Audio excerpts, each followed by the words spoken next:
Jubilito TV Official. Alright.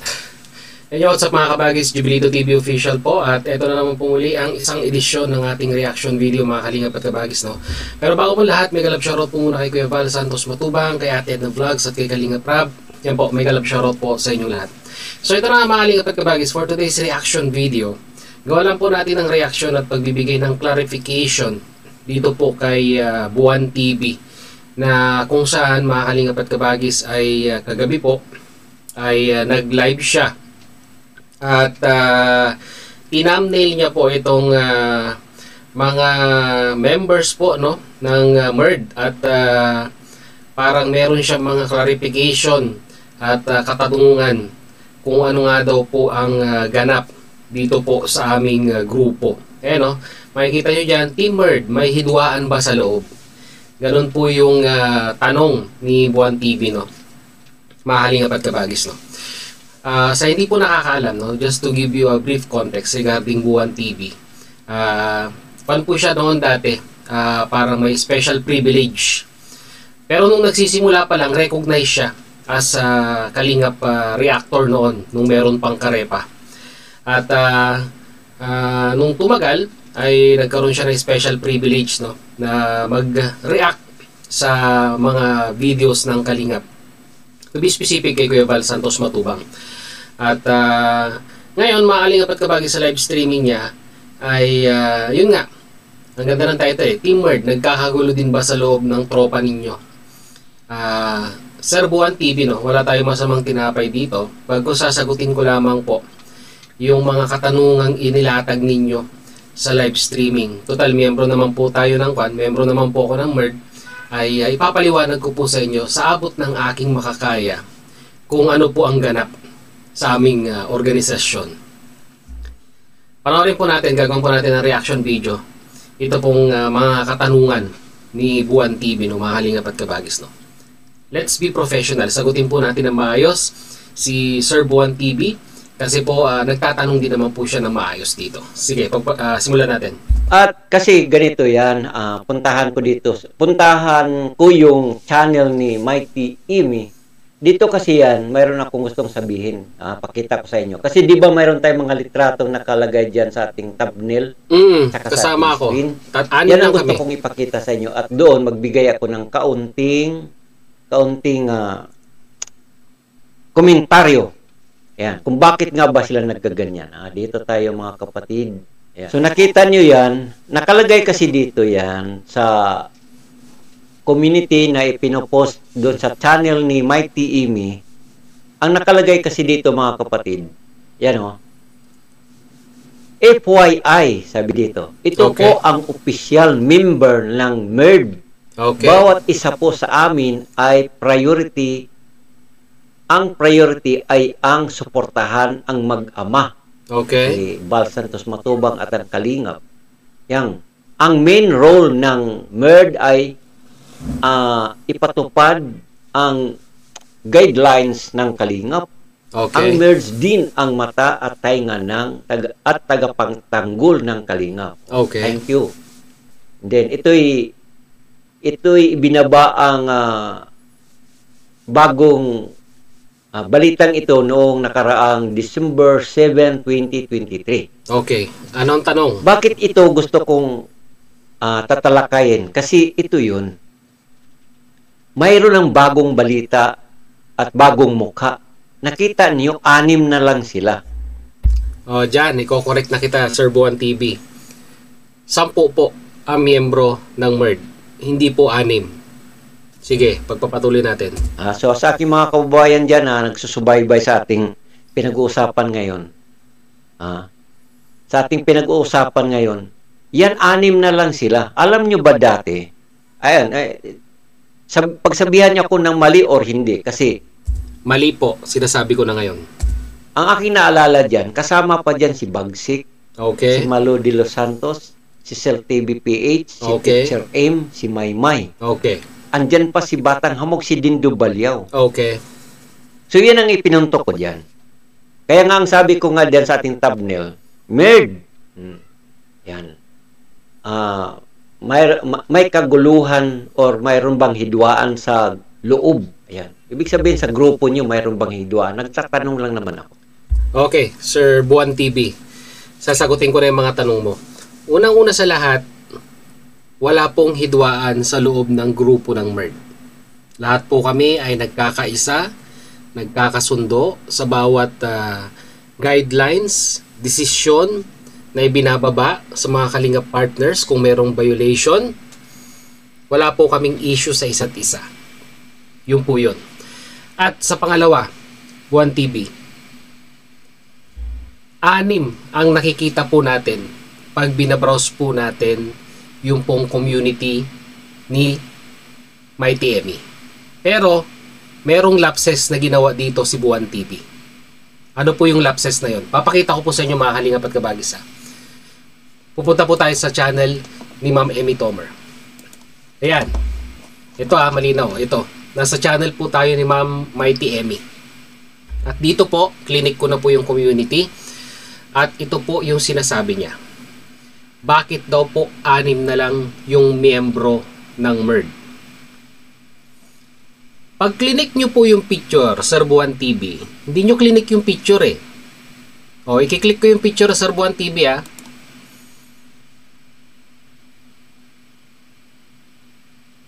Ayan, clinic ko yung picture. Ilan po yung lumabas? 10, di ba? Andiyan po si Ma'am Mighty Emmy, si Bopil, ako, si Bayona, si Banat Bagsik, si Cell TV, si Ballpoint Man, at ang mga bagong muka na sila Birador, si Derek Nuelsa at si Ma'am Lena Barbose. At patungkol naman doon sa tinatanong mo na bakit sila Teacher N, sila Maymay, yung sinasabi mong si Ma'am Malu de los Santos at si Dindo Balyaw, si tawag nito, si Batang Hamog ay wala na sa picture. Ito po ang sagot diyan. They have their own personal reasons kung bakit po sila umalis sa GC. At kung umalis man sila, nagpaalam po sila ng maayos at inilatag po nila ang kanilang mga rason kung bakit po sila umalis ng GC. Personal na po 'yun. Hindi na po natin dapat alamin. They have their own reasons. Maybe busy sila sa trabaho, gusto nila mag-concentrate sa pamilya nila. They have their own reasons, Sir Buwan TV. At para mapunuan yung kulang, ay may mga bagong mukhang pumasok. Kagaya nga po ng sinabi ko, si Birador, si Derek Nuelsa, at si Ma'am Lena Barbose, ang bago pong member ng Team MERD. So, Sir Buwan TV, malinaw po yan Hindi nyo po clinic kasi yung picture Kaya lumalabas na parang 6 lang yung miyembro po ng Team MERD. Pero pag clinic nyo po yung picture, i-click nyo po kasi. Lalabas yung buong picture. Andyan si Banat Bagsik na hinahanap mo. Andyan si Cell TV PH na hinahanap mo. Member pa rin po sila ng Team MERD. So sige, pagpatuloy natin yung clarification nga daw po ni Sir Buwan TV. So ngayon kasi bakit ko itinatalakay ito? Dahil sa gulo ng community ng Kalingap ngayon na humantong na nga diyan kay Lorne TV na terminate. Terminate talagang ginamit na termino doon. Terminated siya sa Kalingap. Sir Buwan TV, na-terminate po si Ma'am Lorne dahil po may mga violations na nangyari. Sana po malinaw po 'yon. Sige, pagpatuloy natin. Ang tanong ko dito, diyan anong tawag nito? Nagpatupad kayo ng punishment diyan sa Lorne TV.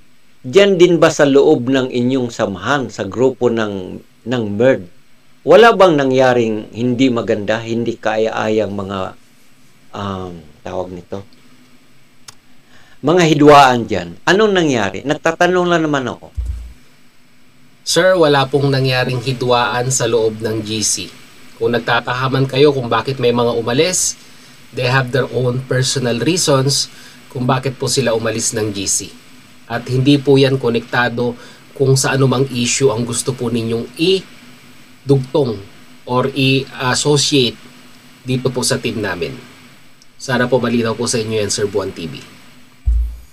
Bakit nag-iiba ng mukha dito? Wala na yung 5. Bakit ko nasabing 5? Kasi nga, ito, wala na si Bagsik, wala na si Sir TBPH, wala na si Malo de los Santos, 3. Si Teacher In, si Maymay, wala na. Kasi nga po, Sir Buwan TV, hindi mo clinic yung picture kaya hindi siya nag-expand. Pag clinic mo yung picture, once again, uulitin ko po, lalabas po yung total na 10 member po ng MERD. So, ano nangyari? Okay lang ba yan? Wala ba kayong problema dyan? Tinatanong ko lang naman. Kung wala, di sabihin yung wala. Wala po. Wala naman akong habol dyan kung may problema, wala. Kaya nga po. So, dahil nga sa nangyari kay Lorne TV, ano ba ang ground niya? Bakit siya na-terminate? Yan ang ating paksang pag-uusap. Kasi nga po, ulitin ko po, Sir Buwan TV, may violations po. Sige po, pagpatuloy niyo po. Kasi nga, dito kasi sa baba, ayan nakita niyo yan. Nakalagay dito, ayan, ito ay issue nito lang nakaraang 8 oras lang nakalipas, Nito lang, ito yung pinakahuling balita, preskong-presko pa ito, nakalagay dito. Yan December 8, 2023. May nakalagay dito, for your information. Ito ay para sa pangkalahatan ito, mga kapatid kong kalingap dyan. For your information, effective immediately, si Lorne TV ay na-terminate mula ngayon. Yan, pakinggan nyo mga kababayan, si Lorne TV ay na-terminate. Yan, period. Mula ngayon, hindi na siya pwedeng mag-content ng kalingap. Thank you. Yan. Charity, Lorne TV, charity vlogger reactor. Yan, charity vlogger reactor. Lingap sa mahihirap. Ang nakalagay pa dito, automatic termination December 8, 2023. Kalingap offense number 11. Ngayon, hindi ko alam kung ano yung number 11, pero andun na po, Sir Buwan TV, nandyan na po yung memo at nakalagay na rin yung number 11 dyan. Bakit hindi po ninyo binasa? Bakit tatanungin pa po ninyo kung hindi nyo alam? Di po ba? Para po maliwanagan ka, Sir Buwan TV, kung ano yung number 11. Siguro po malabo, no?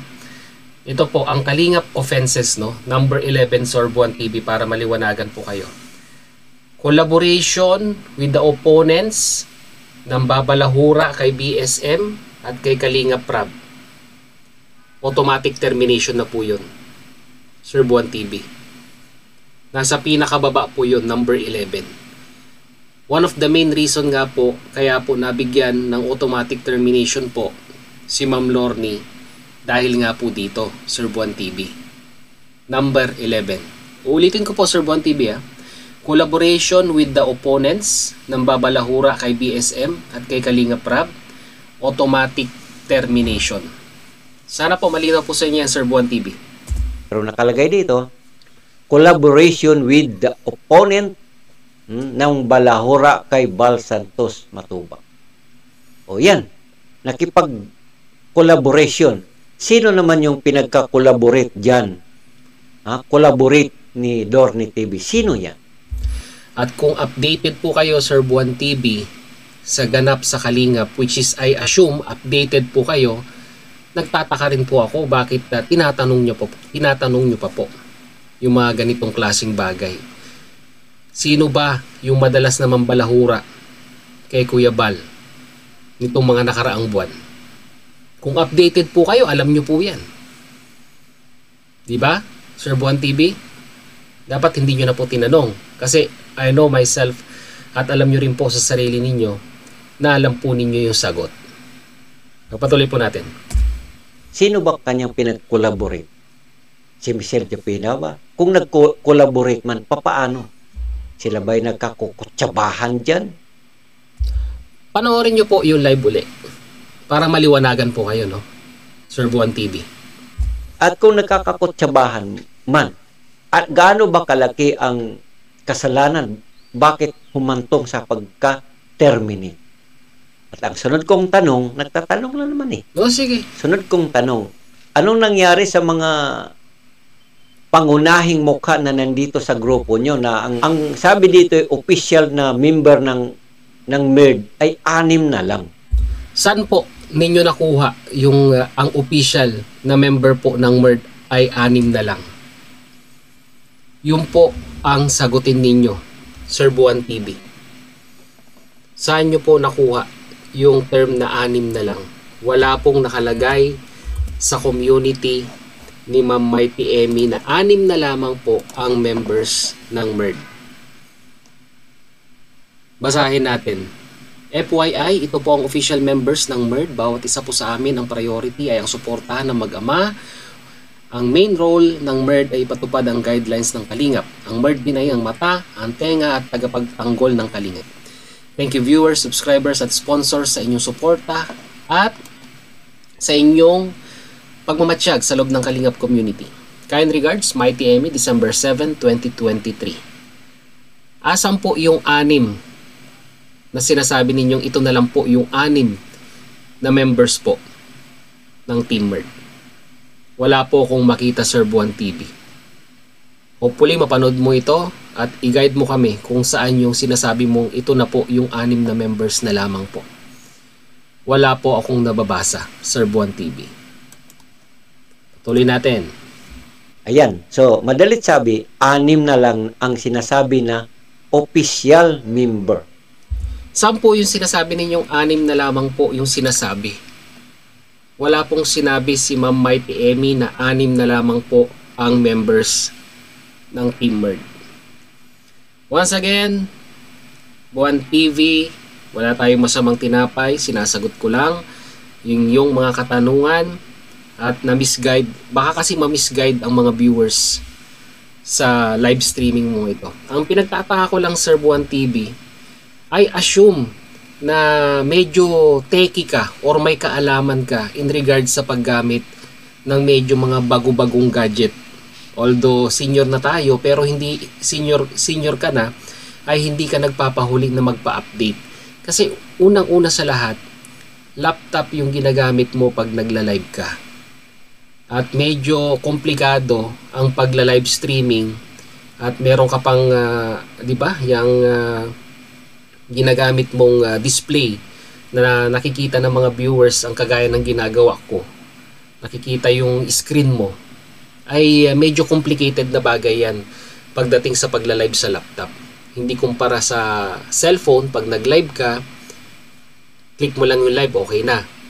Pero dito, ang hindi ko po maintindihan, Sir Buwan TV, ay bakit hindi mo clinic yung picture para nag-expand. Kasi mga kalingap, mga kabagis, no, ito papakita ko po sa inyo. Alam ko tech ito eh. Medyo may alam si Sir Buwan TV pagdating sa paggamit ng pagla-live gamit ang computer or laptop. Ibabak ko po itong pinost ni Ma'am Mighty Emmy sa community niya para makita nyo po yung difference. Ngayon, 10. Ngayon, pag binak ko yan, 6 nga lang naman talaga ang lalabas. Pero habang tinuturo mo, ayun yung cursor ko, yung pointer, habang nilalapit mo yan at ipinasok mo doon sa mismong picture, meron pong kamay na lumalabas, which means pwede mo siyang i-click. Pag clinic mo siya, ayun, lumabas po yung buong picture ng Team MERD. Yun lang naman tanong ko sa'yo, Sir Buwan TV, no? Alam ko techie ka, may alam ka in regards dito. Bakit hindi mo clinic yung picture? At ina-assume mo na 6 na lamang yung membro ng MERD. Diba? Kaya sana, Sir Buwan TV, sa susunod ay aralin muna nating mabuti, no? Yung mga bagay-bagay na gagawan po natin ng reaction, no? Katulad nga nito, ginawan mo ng reaction ng Team MERD. Sinasabi mo, 6 na lang po ang miyembro. Misleading po yan, Sir Buwan TV, no? Baka ang mga viewers mo ay maniwala na 6 na lang ang miyembro ng MERD at yung mga iba ay umalis na. Tapos baka ang isipin nila ay nagkakagulo sa loob ng Team MERD, which is hindi naman. Maganda naman ang flow ng relationship ng bawat miyembro ng MERD. may interaction sa isa't isa, nagkakasundo sa mga nilalapag na decision, rules and guidelines. Kaya wag po sana tayong mag-cause ng komosyon para po madiskaril ang paniniwala ng mga kalingap netizens. Well, once again, mga kalingap at kabagis, no? Kung meron man pong umalis na mga miyembro ng Team MERD, personal reason po nila yon kung bakit po sila umalis. At labas na po ang grupo doon kung ano man yung naging decision nila kung bakit po sila umalis. That is personal, mga kalingap at kabagis. At hindi po natin pwedeng i-discuss yan. Kasi personal na buhay na po nila yan. At personal reasons na po nila yan kung bakit po sila umalis sa MERD or nag-left ng group. Unless kung sila na po ang magsasabi personal sa kanilang mga official YouTube channel. At once again, regarding po sa rules na ibinaba kay Ma'am Lorny, mga kalingap at kabagis, pinag-aralan po ng grupo yan kung ano po yung mga naging violation, kung bakit po nauwi sa termination po ng membership ni Ma'am Lorny TV sa official Kalingap Partners and Kalingap Reactors. Number 11 po yung pinakamabigat, which is yung collaboration nga po with the opponent na nanambabalahura kay BSM at kay Kalingap Rap. Ang penalty po nun ay automatic termination po. So, Sir Buwan TV, once again, sinagot ko lang ang mga katanungan mo. And hopefully, yung issue regarding dyan, alam ko ipinaliwanag ni Ma'am Lorny yan sa kanyang live. Panoorin mo na lang sa kanyang live. At maliliwanagan ka kung ano yung naging issue in regards po kay Ma'am Lorny. Sana po, Sir Buwan TV, naging malinaw po sa inyo ang kasagutan ko po regarding po sa inyong mga katanungan. So, mag-comment na lang po kayo, mga kalingap at kabagi, sa ating comment section kung ano naman po inyong masasabi, opinion, reaction sa ating naging reaction video ngayong araw na ito. So, hanggang dito lang, mga kalingap at kabagis, no? Jubilito TV official po. Member ng Team Koos at ng Team MERD. As I always say, mga kalingap at kabagis, peace, God first. God bless po. Bye!